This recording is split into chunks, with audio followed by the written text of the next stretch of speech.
we're going to make a start on today's lesson. I'm going to read out the lesson fact while you guys copy this down. So oct usually means 8. So why is October the 10th month and not the 8th month? Yeah, that's actually true. So oct meaning, of course, can be octagon, which has got 8 sides. Octopus. Ooh. Octopus, which has got 8 legs. Why? Does anyone actually know the answer to that? We can say it in chat if you don't want to say it out loud, but if you do, does anyone know why October is the 10th month instead of the 8th month?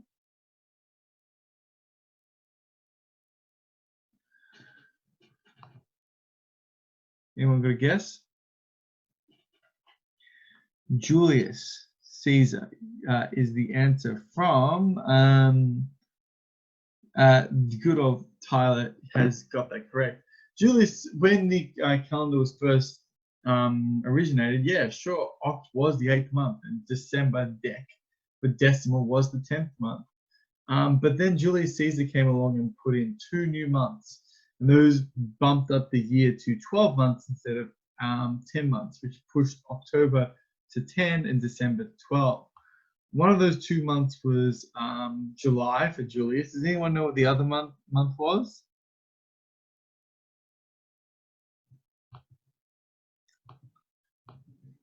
Does anyone know what the other month was added? No, it wasn't March. Good guess. No, it wasn't April. Okay, Dylan, you're just guessing all the months. It was August. Yes, it actually was August. The reason it was August was because Julius Caesar's father was Augustus, and so therefore he decided to give a month for him. The other, I don't know where the other months get their names from, and it would actually be interesting to find that out because, you know, why is it called March? Maybe it's got something to do with, you know, who knows?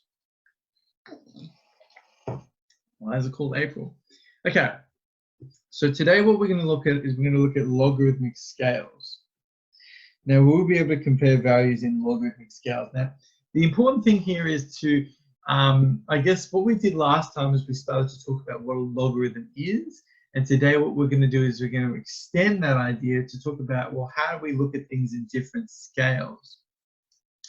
So let's go back a sec. I'm going to go backwards a sec to look at what we did last lesson. For those of you that weren't there, which I think everyone was, but if you weren't here, last lesson we did logarithms. So what is a logarithm? So a logarithm asks how many times you must multiply a number by itself to reach a number. For this topic, we're mostly going to stick to logarithm base 10. And in fact, on your calculator, log is equal to just that. So when we say log of, say, let's say 1,000, we're saying, well, how many times do I have to multiply 10 by itself to get to 1,000? The answer is 1, 2, 3. So log of 1,000 is 3.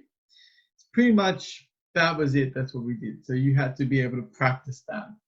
We then did some examples of just looking at it at numbers. We said, okay, 0.001, that's going to be 1 times 10 to the -4. Hey, -4, great. So if I do log of that, that's going to be -4, job done. And then we also did log of 0.2. We had to actually put that into our calculator to get an answer. And for this one here, when I've got log of x equals 10, what that means is we're saying, well, how many times do I have to multiply 10 by, if I multiply 10 by itself 4.2 times, I should get x. So 10 risen to the 4.2 will give me whatever x is. And we could put that into our calculator and get the answer. Just realized I've made a horrible mistake and left my calculator in the other room, but I don't need it yet, so I'll only grab it when I do need it. And then I told you guys that I wanted you to start working on 1L. So 1L is you just pretty much these 3 ideas that we want you to be able to do. Write this as a power and then find a log, put this into a calculator and then put that into a calculator. Either or should get you your answers. But now I guess what we're doing is we're going past that. For lesson 8, logarithmic scales, what we want to do is we want to go, okay, how can we compare different numbers? How can we compare, if I say 1,000 versus 10,000 versus 100,000, how do they compare? How can we talk about them comparing using logarithms? And what is a logarithmic scale? So these are the main ideas that we're going to discuss today, and that should get us to one m and one n, and that's going to be pretty much the end of the topic. So we're going to start with orders of magnitude. So this is a new slide. I'd like you to copy this down if you could. What is an order of magnitude? Okay. Also, ladies and gents, if you need to, the great thing about remote learning is that if you get something that's way too confusing, you can chat to me privately, and I can actually help you guys out. I can actually answer a question, just move and deal with that without everyone else in the class knowing. So let me know if I'm going too fast in the chat, whatever. I do check it from time to time. So when a number is in scientific notation, the order of magnitude is the same as the power. So we're going to look at this number here. We've got 55,000. Now 55,000 is the same as 5.5 times 10 to the 4. But just putting that into scientific notation. If you're not comfortable with scientific notation, you may need to go back and practice 1E, I think it was. But the main trick here is to know that we're moving the decimal point 1, 2, 3, 4 times. So therefore, we would say that's 5.5 times 10 to the 4. We have to move it 4 times because we have to make sure that this number is between 1 and 10.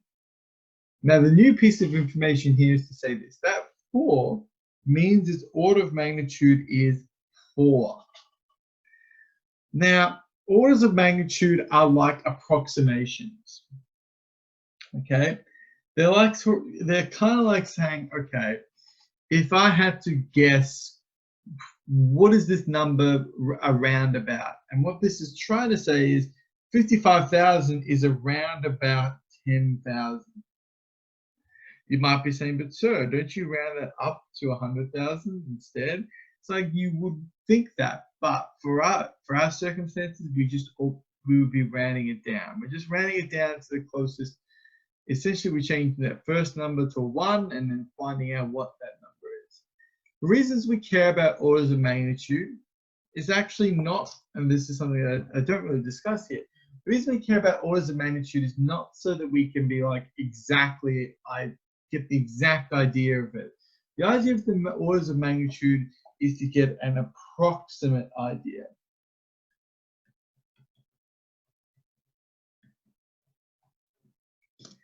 So, for example, if you were to say something like 30,000 pigs or something like that, 30,000 pigs is like you would go, okay, 30,000, that's an order of magnitude of 4. So it's like, okay, 10 to the power of 4.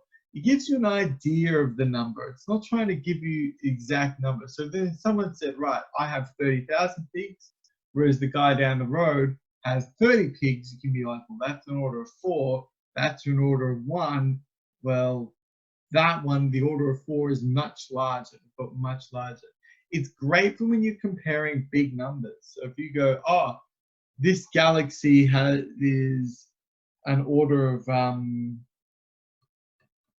12 kilometers big, the other one is an order of 14 kilometers big, you can be like, whoa, that one is a lot larger than that one. You don't have to know the exact number, you're just getting a rough idea. Let's look at this question down the bottom. What is the order of magnitude of 9,450,000? Well, we could do the same process that we did just above. We go, we've got 1, 2, 3, 4, 5, 6. So this is 9.45 times 10 to the power of 6. So the order of magnitude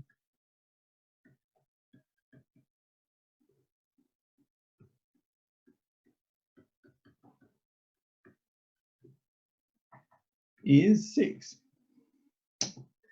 Now, of course, we're not going to, the main power of orders of magnitude is to compare numbers, not really to, the whole power of order of magnitude is to compare numbers, not to try to write down what numbers are, but we'll talk about, we'll talk about how that works on the next slide. What I'm going to do is I'm going to keep this slide up for another minute or two longer and just get those people that want to copy this down a chance to copy this down. And then what we'll do is we'll change to the new slide. While we're doing that, I'm just going to quickly update the Compass role because Uriella just joined the class. I don't want her family to get a call from the school being like, why weren't you there? So beautiful.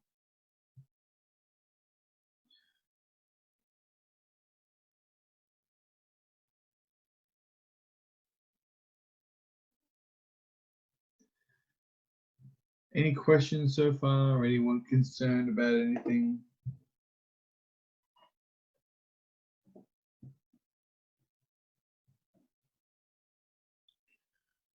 Okay, so we're going to change the slide in a second. Let's go. So the next thing I'm going to talk to you guys about is how to compare orders of magnitude. And this is perhaps the question that we get asked more often, and one of the ones where students make mistakes a little bit more often. But it's pretty much this. And I just pulled out a random example here. Increasing or decreasing of magnitude.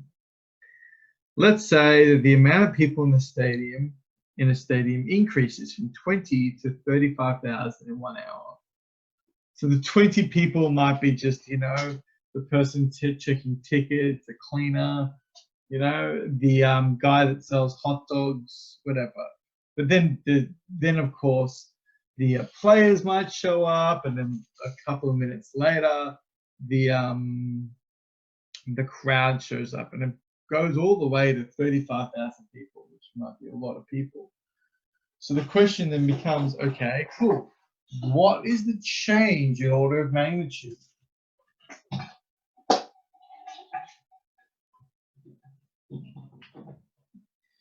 So how do we calculate that? Well, let's go have a look here. The amount of people in the stadium, 20 is what we started with. 20 is 1 order of magnitude. You might be like, well, why? Because it's 2 times 10 to the power of 1. That 1 means it's 1 order of magnitude. Okay, cool. What about 35,000? You know what? I'm going to leave this as an exercise for you guys. I want you to calculate what 35,000 is in orders of magnitude. How many orders of magnitude is 35,000? You can work it out privately. You can throw it in the chat if you want to help out your fellow people. Ooh, someone's done it in the chat, but they've done it privately. Good, and I'll tell that person that is correct.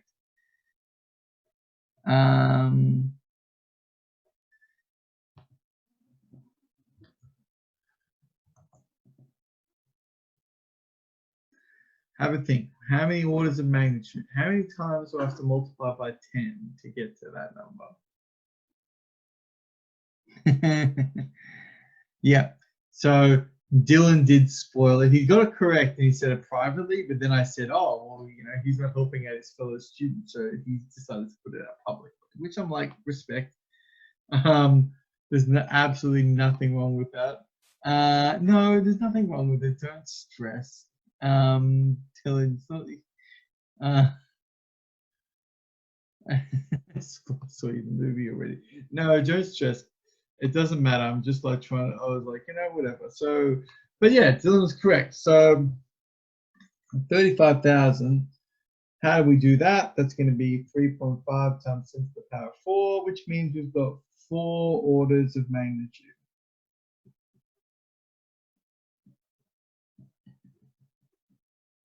So if I've got 4 orders of magnitude and I subtract 1 order of magnitude, then that means I've got an increase of 3 orders of magnitude. So there is an increase in 3 orders of magnitude. And that means it's like saying it's 1,000 times more people, which makes sense, right? I'm actually going to write that down here. Or 1,000 times more people. And we want to know, how did I get 1,000? Well, 1,000 is 10 to the power of 3, which is our order of magnitude. 10 to the power of 3.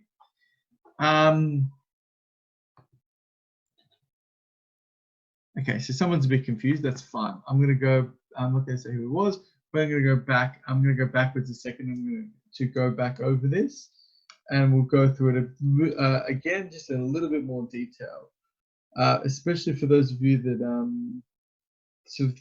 are also confused but aren't as confident as Mr. and Mrs. Anonymous that said, yeah, I'm confused. So let's go back over this really quickly. 20 is one order of magnitude. Why? Because when I express 20, I go 2 times 10 to the power of 1. That 1 is our 1 order of magnitude. What that means is that you can get to 20 by multiplying a number by 10. 35,000 is an order of magnitude of 4, because 35,000 can be written as 3.5 times 10 to the power of 4. Which means to get to 35,000, you need to take a number and multiply it by 10,000. That's how we get this 4. This 4 is this 4 here, which is 10 to the power of 4. 4 orders of magnitude. Now, what I want to do over here is I'm finding the difference in magnitude. I'm completely ignoring the numbers at this point. I'm completely ignoring it. It could be 45,000. It could be 65,000. It could be 30. It could be 50. All I care about is that this 4 and this 1. That's the only numbers that I care about. And when I do that, I find that this number is actually 3 orders of magnitude more. In order to go from 1 to 4, I have to add 3. So that means it's an increase in 3 orders of magnitude. Now for bonus marks, if I know that it's an increase in 3, I can also say, well, that means it's an increase of 10 times to the power of 3, because that's what we did before, right? Which is equal to, it's 1,000 times larger. That's another way you can think about it, is 10 to the power of 3 is 1,000 times larger than the other one. So we're starting at 20. If I go 20 times 1,000, I get to 20,000. And some of you might be saying, but sir, I haven't even checked chat yet, so this is great. But sir, 20,000 is not the same as 35,000. So it's not 1,000 times larger. And I would be like, yes, you are correct. It is not exactly 1,000 times larger. But remember, orders of magnitude are about approximations. So the idea is that 20,000 is close-ish to 35,000. Even if it's not exactly close-ish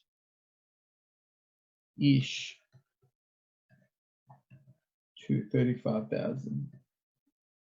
That's what this means. Okay, and we're going to quickly check chat, see if there's any additional questions here.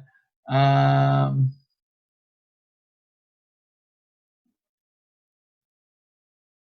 question, one of the questions is, will we be tested on it? Yes, you'll be tested on this. You will be asked to find what the conversions of orders of magnitude are. But yeah, it's just taking the person then just said, so it's like taking scientific notation, but you just take the power. Exactly. That's what we're doing. The order of magnitude is just the power. So if I want to find the difference of order of magnitude, I just find the differences of the powers. I ignore the numbers completely. I just say, well, one has a power of 4, 1 has a power of 1. So 4 take away 1 is 3. Okay. Are there any additional questions? Because I'm going to move on in a sec. Luckily for you guys, you've got a whole section you can practice this. This is all in 1M. So you guys have got a whole chance to practice this out. We might even do another example at the end of this lesson just to talk about it. Actually, you know what? I'm going to do a whole, because I don't want to move on just yet. I'm going to do one more example. So what I'm going to do as an example is I'm going to go, I'm going to see if I can do this. Let me see if this works. Yeah, okay. So what I want to do is, what if we have, and I'm going to do something a little bit different because I want to give you guys a little bit of a harder example, because then as well, the advantage of that is if I give you a little bit of a harder example, then it will also show you guys another example of it. We'll say that we'll go with this. We'll say that a cell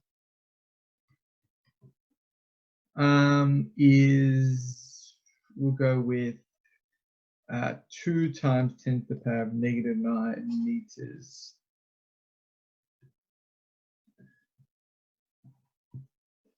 Alex asks, do we need to write this down? You can if you want. This is additional stuff here, but I'm not going to force you to write this down, but this is some more examples of orders of magnitude. Considering students seem to struggle with it, it might help. A cell is 2 times 10 to the -9 meters across. But we'll say after,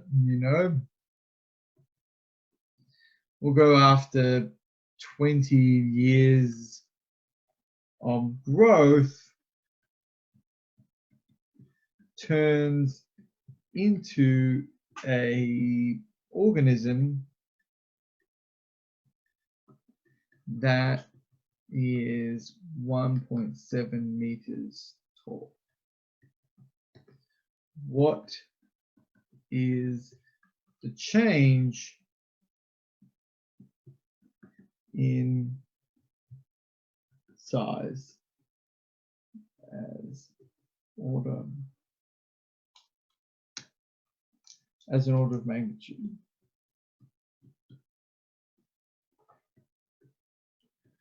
So what I'm trying to do here is I'm trying to say, okay, so a 20-year-old person, like I didn't say person, but I'm referring to a human being. When they start off as a human being, you start off as a single cell, which is very, very small. But then in 20 years' time, you're actually very, very large in comparison. So what is this change, right? What is the change in size as an order of magnitude? Well, let's do this. How would we do this? We'd start here. So I would go with this number here. 2 times 10 to the power of -9 meters is -9 orders of magnitude.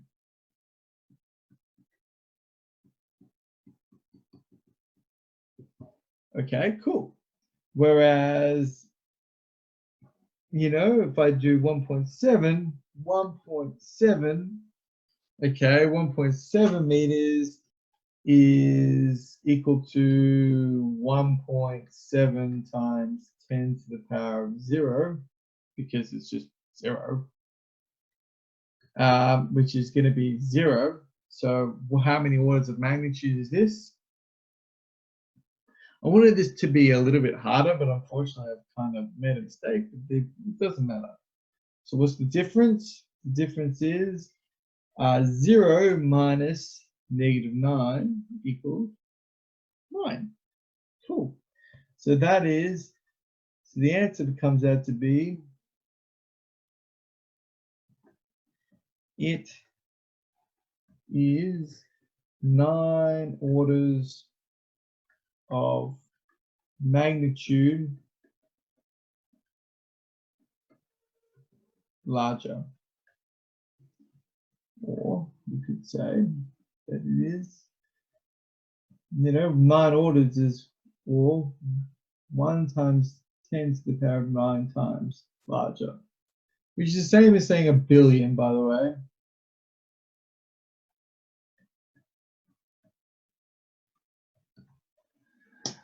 So it's a billion times larger. So yeah, even though it's a negative order of magnitude, that doesn't matter. By the way, if this was a 1, if this was like maybe if it grew to be 10 meters tall, because maybe we're talking about, I don't know, like an elephant or something like that, then you would go, oh, well, 1 minus negative 9 is 10. So it would be 10 orders of magnitude larger or something like that. I actually don't think an elephant is 10 meters tall, so that doesn't make sense. But maybe dinosaur, yeah, sure. Ooh, whoopsies. Oh, I lost my slide. I'm sorry, guys.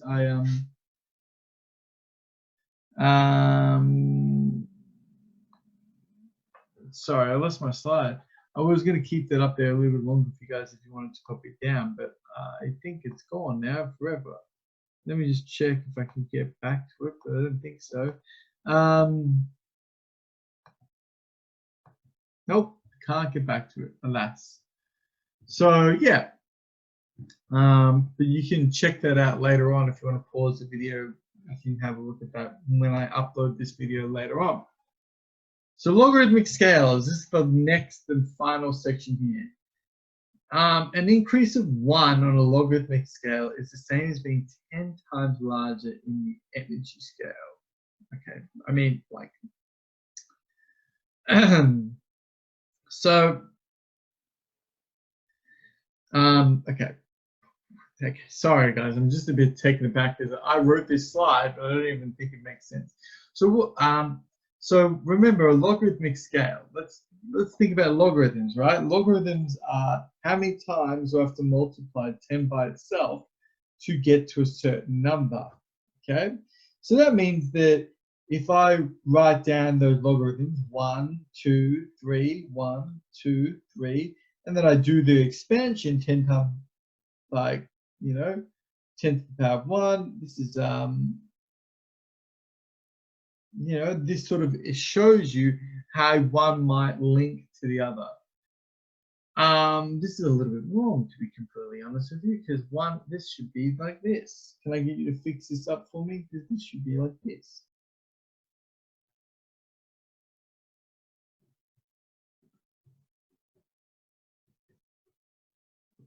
So yeah, the idea of a logarithmic scale is that it gives you a way.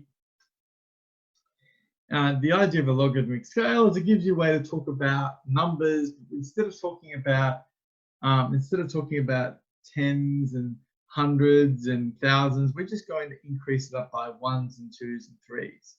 So the problem is that and this is really useful for earthquakes as well as sound, and light intensity is another way that these are used. So one thing that often happens is that people will say, oh man, and the example that I think I'm about to show you is something like this, but they'll say on the Richter scale, which is used to measure earthquakes, they'll say, oh, this was a category 2 earthquake. And they go, whereas the one that happened last July, that was a category 4 earthquake. And they'll be like, oh, well, that one was double that one. And what they'll do is they'll say, well, okay, category 4, that's double the previous one. And the answer is no, that's wrong. It is not double the previous one.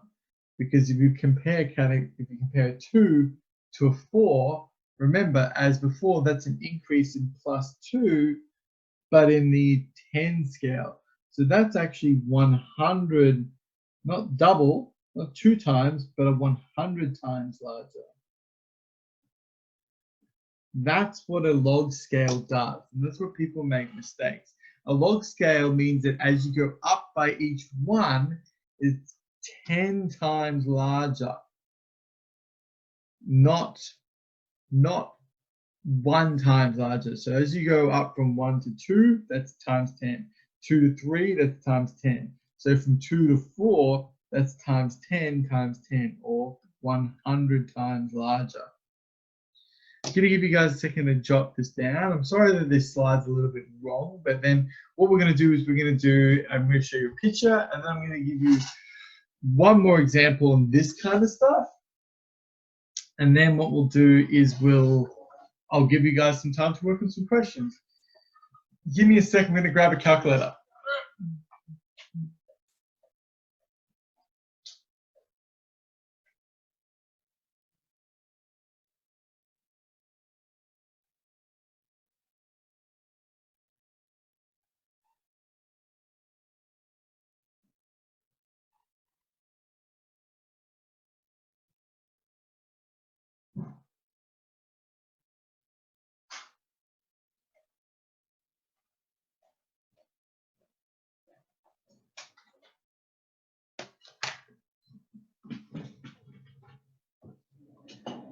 All right. I'm going to keep going unless someone says, no, please, sir, I need to copy this down. We're going to move on.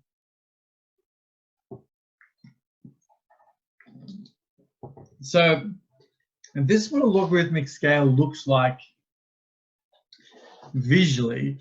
Well, on numbers, what does it look like visually? I'm going to show you this here. Why do we use logarithmic scales? On the top, we have a regular scale, a linear scale. Okay? What does a linear scale mean? That means that this scale here goes up +1, +1, +1, +1, so on. And this scale here on the left goes +500, +500, +500, +500. Yep, beautiful, great, cool, done. This scale here, +1, +1, +1, +1, +1. But this scale on the left is not +1 at all. This one is times 10, times 10, times 10, times 10. What that means is that looking at logarithmic scales is difficult. What this logarithmic scale here on the left shows you is it shows you something increasing at an exponential level. Now, understanding why these was important. Now, honestly, this is one of those rare times I can say this. Honestly, when I was like last year when I talked about this to my students, I was like, you probably never really need to fully understand logarithmic scales. They only really show up in science because, like that's where they show up. And then, ladies and gents, we all know what happened, right? We all know what happened. We got hit with a pandemic. I'm going to show you what happened. If you were to plot time against cases, and this is during the early pandemic, and what people were trying to do is they were trying to compare different countries. And it's like, okay, well, what happens when you try to compare different countries and you're trying to use just a regular scale? Well, what happens is that you end up with one country that goes like, you may have one country that looks like this, and you may have another country that looks like this, then you may have a third country that looks like that, and then one that looks like one that pretty much looks like that. And it was very difficult for people to see, okay, which country is doing really badly because the scales were off the chart. So what they started to do instead is they started to use a log value. So they would go 10, 100 cases, 1,000 cases, 10,000 cases. And why this was useful is that you could see some countries would have their cases increasing at an exponential growth, which is, kind of bad. You have some countries that were increasing at still an exponential growth, so getting higher and higher and higher. Then you have some countries that you could see that were going like this. And this is the whole point of flattening the curve. This country here is increasing its cases at exponential, but then it's not really increasing its cases as fast. Okay, this still might be going up, but it's not going at an exponential level, which is really good. You might say, sure, you want the thing to go down, and that would be yeah, but if you can get it to flatten out, then what that means is that you are no longer increasing like this. You might, but it doesn't mean that the cases aren't increasing. They just might be going like this instead of like that. And so that's why it was important to learn about logarithmic scales, is so we could actually compare different countries and how well they were dealing with the pandemic. Because you might look at this scale here and see something like this, and you think, oh, well, you know, if their cases are still going up, that's not a good thing. But when you look at it logarithmically, yeah, their cases are still going up, but now they're not going up as quickly at an exponential rate. So that's why we use log scales, and ultimately that's why we have log scales to begin with. The whole purpose of log scales is to give us a way to look at how big numbers are changing. But we can't, and if something's getting logarithmically large, quicker and quicker and quicker, bigger and bigger and bigger, we need a way that we can say, well, how quickly is it getting bigger and bigger and bigger compared to something else? So our last example that we're going to talk about uses the last two examples, three. Oh my God, there's three examples. I apologize. But we're going to talk about three examples of how we can use logarithmic scales. We're going to start with earthquakes first. So earthquakes are measured by moment magnitude scale. I thought that was the Richter scale, but I guess they may have changed the name of it for some reason. The moment magnitude scale, a logarithmic base 10 scale. So how much stronger is a size 5 earthquake compared to a size 2 earthquake? Well, we can compare these quite easily by going like this. Well, we're going to go, how much stronger is it? It is 5 minus 2 equals 3. It is 3 orders of magnitude larger.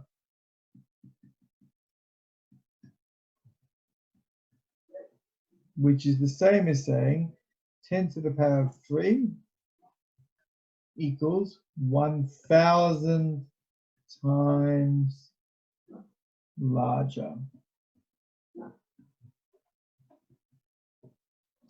You guys are going to give you guys a second to jot that down, and I'm also going to change the role now that Menvu is here.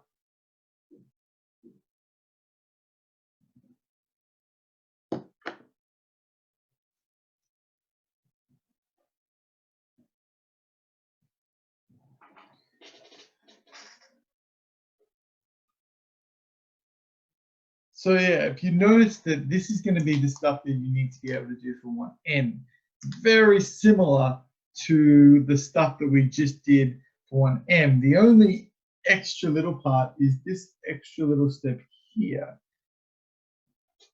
But to be completely honest with you guys, I was already doing that extra step with you guys previously. The next question is how much weaker is a size 3.4 earthquake compared to a size 3.8? So we're looking at weaker, so we need to look at a negative number. So we're going to start with 3.4. We're going to subtract 3.8, which is going to give us negative 0.4. That's how many orders of magnitude weaker it is. So you could do this in, I guess you could actually calculate this answer in two ways.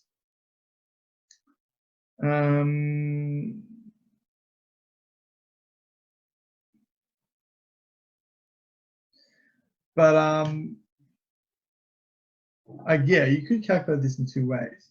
Do I like doing it this way, or do I want to do the other way? We'll go with this way. So we would go 10 to the power of negative 0.4. What is that going to be? Well, that's going to be, I've got my calculator in my hand here, 10 risen to the power of negative 0.4 gives you 0.4. Lol, that's hilarious. Okay, 0.398, but we're going to round it to 0.4. Yeah, 0.4. So you could say it's 0.4 times as large. Or you could maybe say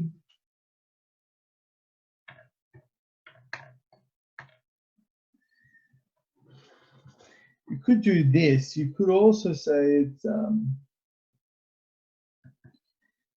10 risen to the power of 0.4 instead of negative 0.4 is 2.5. So you could say it's 2.5 times smaller. Both of those are technically correct. It just depends on which way you look at it. Are you looking at it as large or smaller? If that part doesn't make complete sense to you, don't worry. But the main gist of it is that you can put it in. Strongly suggest that as you go through the answers, through the questions for this particular section, that you constantly compare back to what was asked. But yeah, how much times weaker? I don't like weaker ones because it's obviously like when you're going stronger, you can say 1,000 times larger, whereas when you say 2.5 times smaller, it sort of loses a little bit of meaning. Are there any questions on this? I know that some people are probably a little bit confused, but I would really strongly suggest for this stuff that you check on it.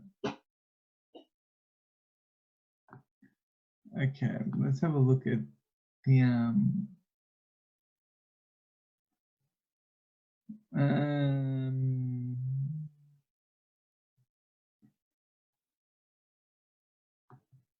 okay, I'm going to change the slide now because it looks like most people are just paying out mid in the chat rather than asking questions about this. So we're going to jump on to the next example here, which is a decibels example, which is a volume one. And volume's a bit weird, so that's why we're ending on volume and one more thing. So volume, decibels. Decibels also use a logarithmic scale, but the log is multiplied by 10, which makes it a bit weird. So the idea is instead of going 1, 2, 3, 4, 5, it goes 10, 20, 30, 40, 50. But every time you go up by 10 in decibels, every time you go up by 10 in decibels, it's the same as actually multiplying by 10. So if something goes from 30 to 40 decibels, that's 10 times louder. So how many times louder is 200 compared to 170?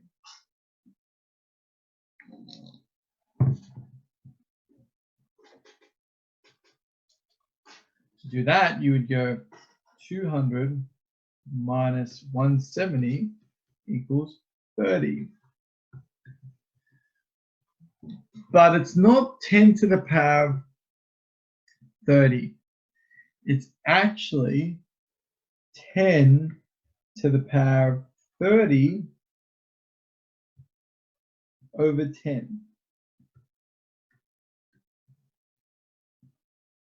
which is the same as saying 10 to the power of 3, which means that it is 1,000 times louder.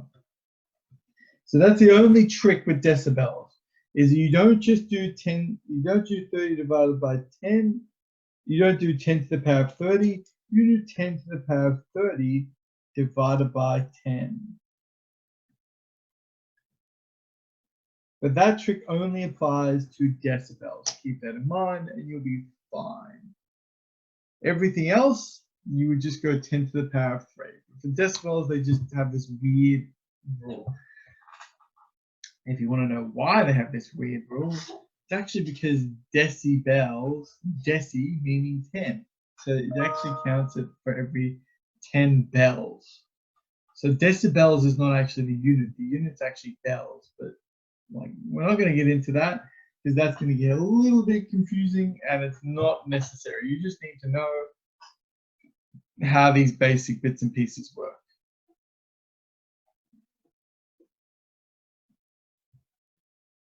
Now I've got one more example. I'm going to go through that in about 30 seconds. And then what we'll do is I'll give you guys the remainder of the time to work on one M and one N.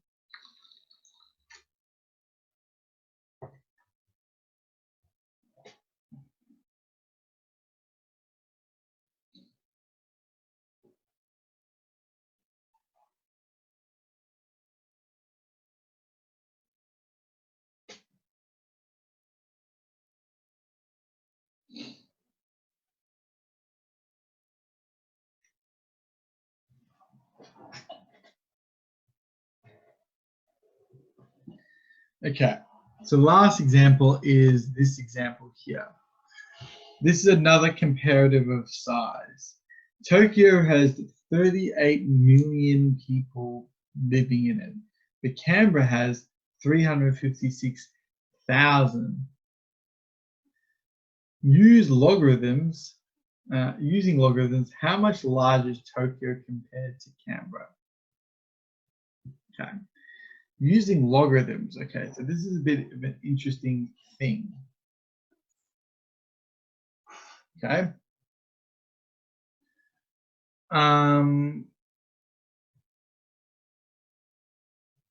So what you would do with using logarithms, and this is a bit weird, but I will show you, is you take something like Tokyo and you go log of 38 million.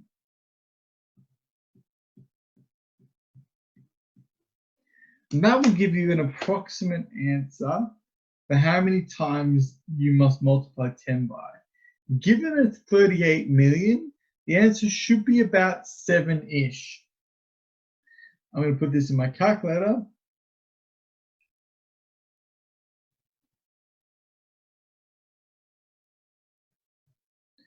And I'm going to get 7.6.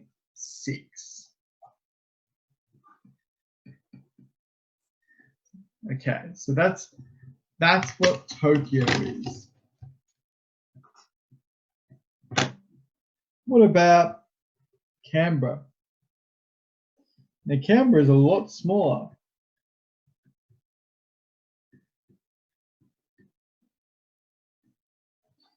Log of 356,000. If we look at this roughly, there's 1, 2, 3, 4, 5. The answer should be around about 5 orders of magnitude. If I put this in my calculator, I get 5.56. So we're going to go 5.6.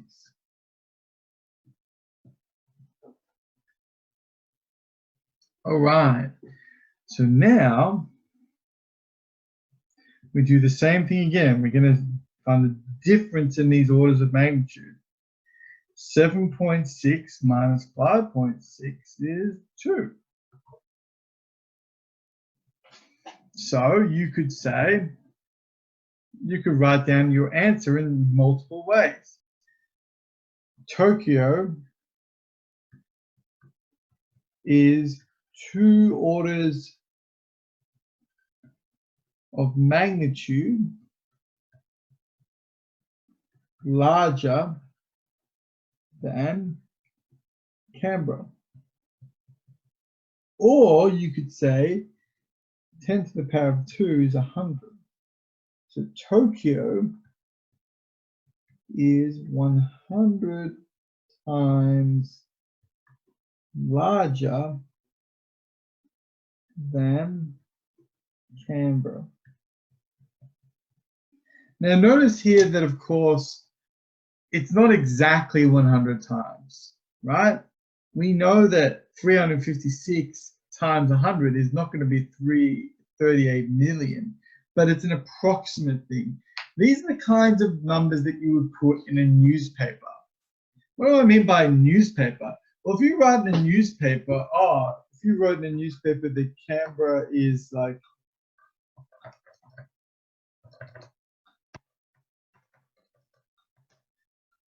if you wrote in a newspaper that there is that Tokyo is 104.1 times larger than Canberra, people would look at that number and not make sense of it. But if you instead say that it's actually 100 times larger, people go, oh yeah, that makes sense. You could think about that as if everyone from Canberra moved to Tokyo, they could have 100 people working for them. Like every single person could have 100 people working for them or something like that. So that's what we're doing, is we're not using the exact multiplication because that would be confusing for people. We instead just use an approximate answer, times 100, times 1,000, times 10,000. So that's why we use orders of magnitude. Let's go back now. Let's go back now to talk about what we've done to this lesson, and then we're going to wrap up.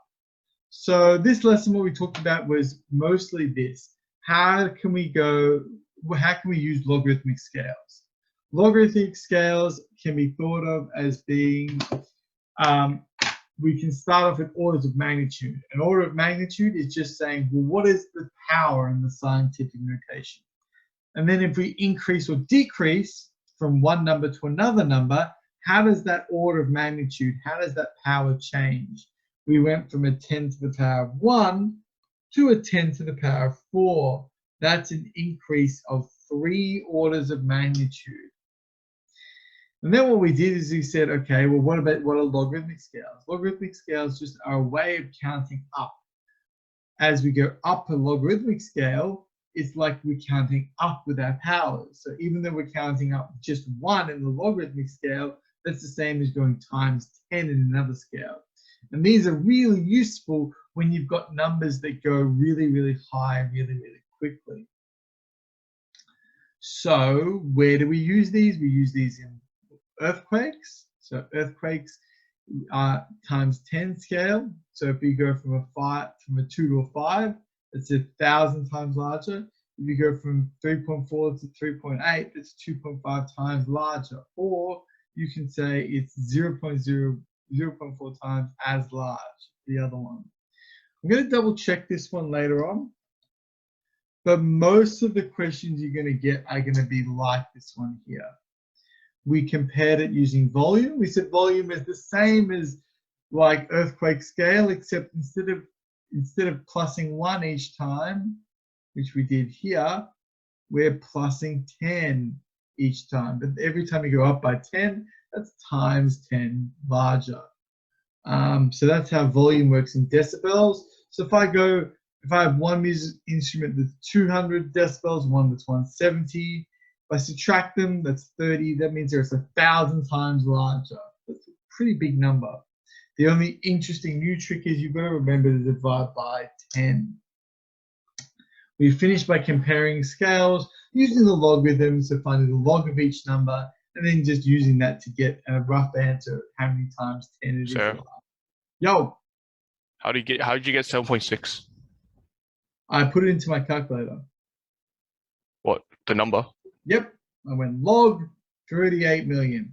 Ah, okay, I understand. Thank you. Canberra. That's how I got those numbers. I did not try to, I knew that it was going to be roughly around 7, because if you go, you've got 1, 2, 3, 4, 5, 6, 7. I said, well, it's going to be around 7, whereas this one's going to be 1, 2, 3, 4, 5. This is going to be around 5, which is why these numbers made sense to me, but I had to do them in my calculator to get exactly 7.6. So what I'm going to do now is I'm going to say, you guys need to work on questions 1M and 1N.